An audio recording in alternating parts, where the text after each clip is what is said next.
Assalamualaikum warahmatullahi wabarakatuh. Perkenalkan, nama saya Puji Ara Widowati, NIM 1519046, jurusan Hukum Tata Negara B. Tujuan pembuatan video kali ini untuk memenuhi tugas akhir semester di bawah dosen pengampu Ilmu Tasawuf Ibu Uswatun Hasanah MSI. Di sini saya akan membicarakan sedikit tentang hubungan tasawuf dan COVID-19.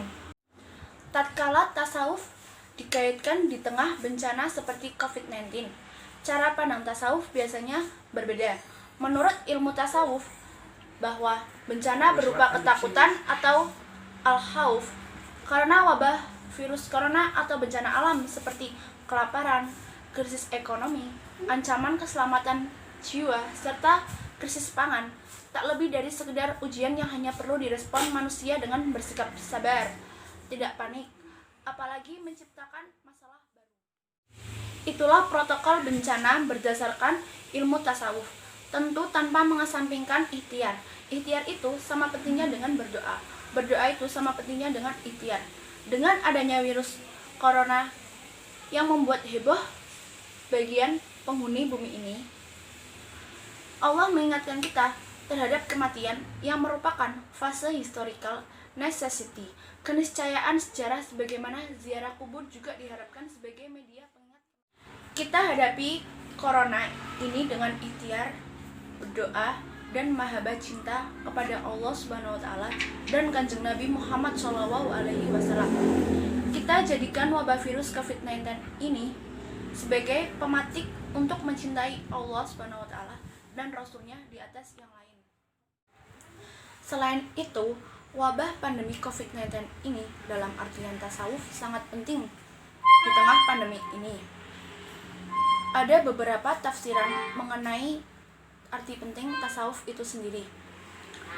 Seperti dengan adanya pandemi ini, kita diharuskan untuk mensucikan diri secara lahiriah seperti berwudu atau membersihkan, cuci tangan, namun juga memberikan secara batiniah dari penyakit batin. Mensucikan ini bertujuan untuk mendekatkan diri kepada Allah sebagai pengatur batas waktu pandemi ini akan berakhir. Kita juga dituntut untuk senantiasa berprasangka baik kepada Allah mengenai turunnya pandemi ini. Artinya, mungkin saja Allah ingin kita lebih mengingatnya, lebih mendekatinya dengan cara menurunkan wabah yang menghentikan sejenak kegiatan kita. Sementara itu, tasawuf dalam tradisi sufi dikenal dengan istilah uzlah atau mengasingkan diri, dan halwat artinya menyendiri. Tujuan beruzlah itu agar umat manusia selalu bertafakur kepada Allah. Oleh karena itu, di tengah wabah pandemi COVID-19, makna uzlah dan halwat dapat dimaknai menjauhkan diri dari tempat-tempat keramaian, kerumunan yang dapat membahayakan nyawa kita sendiri. Karena di tengah keramaian itu terdapat sumber penyakit lahir maupun penyakit batin. Dalam konteks ini bisa ditegaskan bahwa uzlah dan halwat adalah cara paling efektif untuk memutus mata rantai penularan COVID-19. Uzlah dan halwat dalam konteks ini dapat dimaknai sebagai isolasi social distance maupun jika perlu lockdown. Inilah halwat dan uzlah, doktrin tasawuf yang mesti harus dipraktikkan dalam memutus mata rantai penyebaran COVID-19.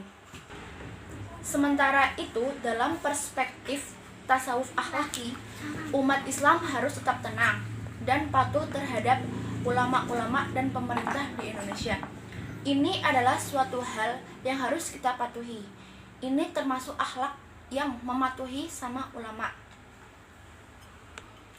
Dan yang terakhir, dalam perspektif tasawuf amali adalah kita harus terus berdoa dan istiqomah terhadap ibadah kita, sehingga virus yang sedang besar ini tidak masuk terhadap tubuh kita. Dan kita harus berdoa supaya wabah ini cepat diangkat dan dihilangkan dari dunia ini. Karena itu, makna melalui tasawuf di tengah wabah virus COVID-19 ini sangat diperlukan bagi umat Islam di Indonesia. Karena tasawuf mengajarkan kita untuk mengolah jiwa serta menenangkan diri tidak panik, tidak galau, dengan cara lebih mendekatkan diri kepada Allah. Sekian pembahasan mengenai hubungan tasawuf dan COVID-19 dari saya. Kurang lebihnya mohon maaf. Terima kasih. Wassalamualaikum warahmatullahi wabarakatuh.